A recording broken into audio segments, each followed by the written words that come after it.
नमस्ते। हाल ही में भारत में एक अजीब सी घटना हुई जिसने खूब सुर्खियां बटोरी। और इसी घटना ने एक टिप्पणीकार को देश की दिशा के बारे में गहराई से सोचने पर मजबूर कर दिया। तो चलिए आज उनके इसी तीखे विश्लेषण को समझने की कोशिश करते हैं। तो चलिए शुरुआत सीधे इसी सवाल से करते हैं। सोचिए जरा, एक 14 साल के लड़के पर पुलिस में शिकायत दर्ज करवाने के लिए उसका अपराध आखिर हो भी क्या सकता है?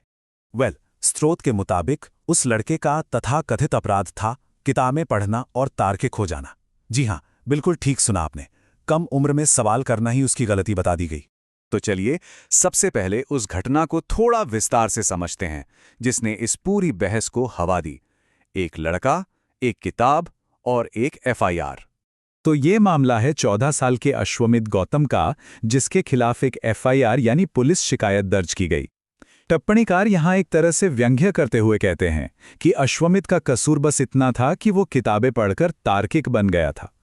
उनके अनुसार जिस उम्र में उससे पाखंड फैलाकर अवार्ड जीतना चाहिए था, उस उम्र में वो लोगों को किताबें दिखा रहा था। अब देखते हैं उस मुख्य टकराव को जो टिप्पणीकार के तर्क का असली आधार है। ये कहानी है दो लड़कों की और उनके दो बिल्कुल अलग रास्तों की। टिप्पणीकार यहाँ 14 साल के दो लड़कों की तुलना करते हैं। एक तरफ है अश्वमित जो तर्क और विवेक की बात करता है, और दूसरी तरफ है अभिनव जो पाखंड फैलाता है। और विडंबना देखिए, अश्वमित को उसी सरकार से एफआईआर मिलती है जो अभिनव को अवार्ड देकर सम्मानित करती है। और यहीं पर टिप्पणीकार अपना सबसे बड़ा तर्क सामने रखते हैं। वो कहते हैं सरकार को तर्क से ही दिक्कत है। अगर आप तार्किक हैं तो सरकार आपके खिलाफ एफआईआर करेगी ही करेगी। मतलब उनके हिसाब से असली मुद्दा जाति का है ही नहीं, बल्कि तर्क के प्रति इस व्यवस्था के विरोध का है। तो ये सवाल उठता है कि ये व्यवस्था आखिर ऐसा करती क्यों है? टिप्पणीकार के अनुसार इसकी जड़ में है सवालों से सिस्टम का डर। देखिए, टिप्पणीकार का तर्क कुछ ऐसा है कि एक तार्किक समाज जो होता है वो हर मुद्दे पर सवाल उठाता है। सवाल पूछने वाले लोग भीड़ का हिस्सा नहीं बनते, और अगर कभी बन भी जाएं तो पूरी भीड़ को ही तार्किक बना देते हैं। और जाहिर है ये उस राजनीतिक व्यवस्था के लिए बहुत बड़ा खतरा है जो अंधभक्तों के सहारे चलती है। टिप्पणीकार का दावा और भी गहरा हो जाता है जब वो कहते हैं इस सड़े हुए सिस्टम में ऐसे सवाल उठाने वाले दिमागों को बरगद का पेड़ बनने से पहले ही काटने की हर संभव कोशिश की जा रही है। उनका मानना है कि ये कम उम्र में ही आलोचनात्मक सोच को कुचलने की एक सोची समझी रणनीति है। अब ये कहानी सिर्फ एक बच्चे के मामले तक सीमित नहीं रहती, बल्कि एक बड़े राष्ट्रीय मुद्दे का रूप ले लेती है। क्या ये हमारे भविष्य पर एक एफआईआर है? और यहीं पर टिप्पणीकार अपनी सबसे दमदार बात कहते हैं। उनका तर्क है कि ये सिर्फ एक लड़के पर एफआईआर नहीं है, ये भारत के भविष्य पर एफआईआर है।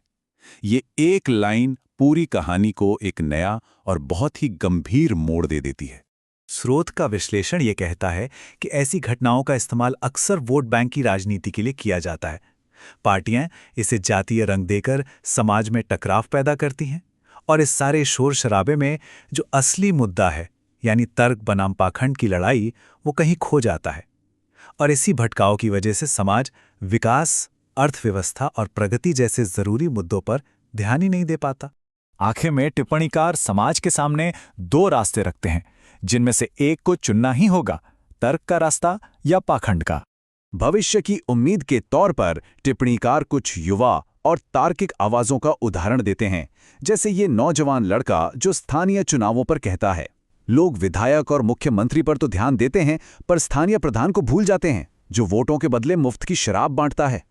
दूसरा उदाहरण इस युवा महिला एथलीट का है जो सीधे सिस्टम से सवाल कर रही है, ये मेरा वर्ल्ड चैंपियनशिप का मेडल है, मुझे मेरा कैश अवार्ड नहीं मिला, सरकार ने नौकरी का वादा किया था, वो भी नहीं दी गई। ये उस पीढ़ी की निशानी है जो जवाबदेही मांग रही है। और आखिरी उदाहरण ये दिखाता है कि तर्क को गहरे से गहरे विश्वासों पर भी कैसे लागू किया जा सकता है। टिप्पणीकार एक विश्लेषण का हवाला देते हुए कहते हैं, श्री राम पर लगे आरोप उत्तरकांड का हिस्सा हैं जिसे रामायण की मूल कहानी में बाद में जोड़ा गया था। और अंत में टिप्पणीकार का अधिकारियों और पूरे समाज के लिए एक साफ संदेश है। वो तर्क देते हैं कि तार्किक सोच वाले दिमाग ही अब समाज की सबसे बड़ी जरूरत हैं। उनका संदेश सीधा है, इन्हें पनपने दो, एफआईआर करके इस देश के भविष्य के साथ खिलवाड़ मत करो। तो ये स्रोत हमें एक आखिरी और बहुत जरूरी सवाल के साथ छोड़ जाता है। एक समाज अपने लिए कैसा भविष्य चुनता है जब वो पाखंड को इनाम देता है और तर्क पर पुलिस रिपोर्ट दर्ज करता है? ये एक ऐसा सवाल है जो इसके नतीजों पर सोचने के लिए मजबूर करता है।